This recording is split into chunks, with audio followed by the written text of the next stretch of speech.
ఒక తీర్పు దేశవ్యాప్తంగా పెద్ద చర్చకు దారితీసింది. ఒకవైపు సమానత్వం, మరోవైపు మత విశ్వాసం.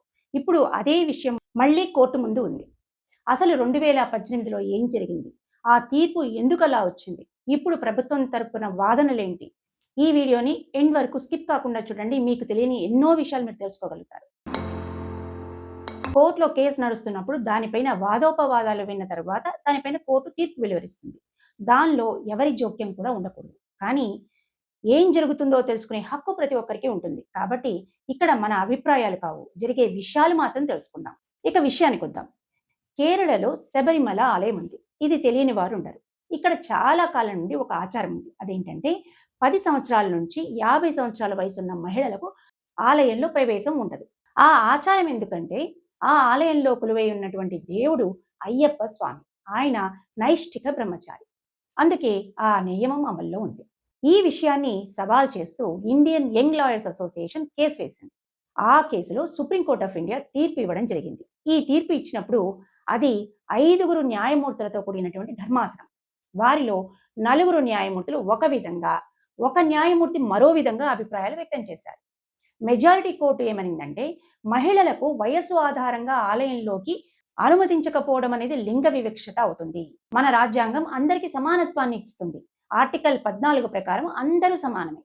ఆర్టికల్ 15 ప్రకారం లింగ భేదం ఉండకూడదు. ఆర్టికల్ 25 ప్రకారం మత స్వేచ్ఛ ఉంది. కాబట్టి ఈ 3 హక్కులకు వ్యతిరేకంగా ఈ ఆచారం ఉందని కోర్టు అభిప్రాయపడింది. ఇది 2018లో జరిగిన విషయం. కానీ అందులో ఒక న్యాయమూర్తి చెప్పింది ఏంటంటే మతపరమైన విషయాల్లో కోర్టు జోక్యం తక్కువగా ఉండాలి అని చెప్పారు. అయినప్పటికీ మెజారిటీ జడ్జెస్ ఒకే అభిప్రాయంలో ఉన్నారు కాబట్టి 4:1 రేషియోలో అభిప్రాయాలు ఉన్నాయి కాబట్టి అన్ని వయసుల మహిళలు శబరిమలలో ప్రవేశం ఉండాలి అని తీర్పు వెలువరించడం జరిగింది. ఈ తీర్పు తర్వాత దేశవ్యాప్తంగా పెద్ద చర్చ జరిగింది. కొంతమంది దీన్ని సమానత్వం కోసం తీసుకున్న నిర్ణయం అన్నారు. ఇంకొంతమంది ఇది మత సాంప్రదాయాల్లో జోక్యం అన్నారు. దీనిపైన నిరసనలు కూడా జరిగాయి. తర్వాత మళ్ళీ రివ్యూ పిటిషన్స్ కూడా ఫైల్ అయ్యాయి. అందుకే మళ్ళీ కోర్టుకు వచ్చింది. ఇప్పుడు ఇది 9 మంది న్యాయమూర్తులు ఉన్న ధర్మాసనం ముందు వచ్చిందనమాట. ఇప్పుడు కోర్టు ముందు ఉన్నటువంటి ప్రశ్నలు ఏంటంటే 1 మత స్వేచ్ఛ ఎంతవరకు ఉండాలి, 2ది సమానత్వం ఎంతవరకు, 3ది మతపరమైన విషయాల్లో కోర్టుల జోక్యం ఎంతవరకు ఉండాలి. ఇప్పుడు ఈ కేసులో ప్రభుత్వం తరపున ఉన్న లాయర్ తుషార్ మెహతా గారు తమ వాదనలు వినిపించడం జరిగింది. ఆయన చెప్పింది ఏంటో కూడా చూద్దాం. కొన్ని మతపరమైనటువంటి ఆచారాలు పురుషులకు మాత్రమే ఉండొచ్చు, కొన్ని మహిళలకు మాత్రమే ఉండొచ్చు.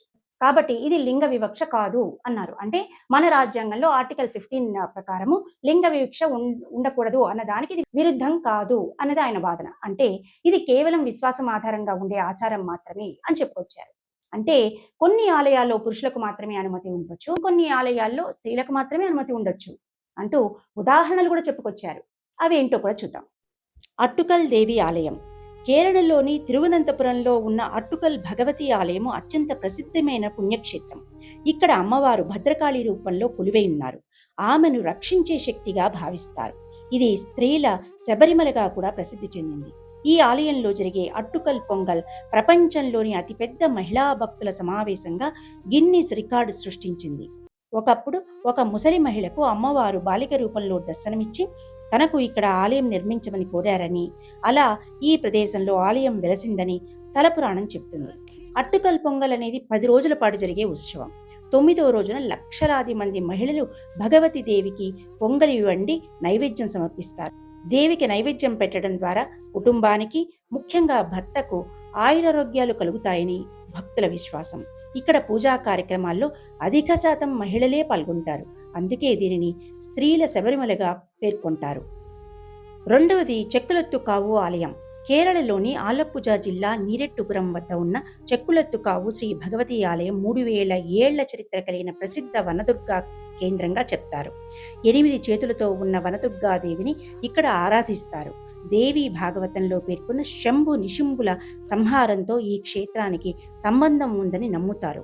ఇక్కడ అమ్మవారు భక్తుల కోర్కెలను తీర్చే సమృద్ధిదాయినిగా కొలవబడుతున్నారు.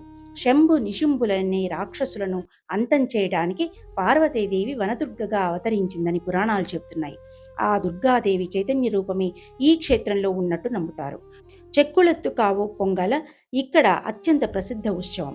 ఏటా వందలాది మంది భక్తులు, ముఖ్యంగా మహిళలు ఈ పొంగాల కార్యక్రమాల్లో పాల్గొంటారు. ఇక 3వది కొట్టంకుళంగర శ్రీదేవి ఆలయం కేరళలోని కొల్లాం జిల్లాలో ఉన్న కొట్టంకుళంగర శ్రీదేవి ఆలయం పురుషులు స్త్రీల వేషధారణలో అమ్మవారిని పూజించే అత్యంత విశిష్టమైన చారిత్రక ఆలయం. స్వయంభూగా ఉన్న దుర్గా భగవతిని ఇక్కడ ఆరాధిస్తారు.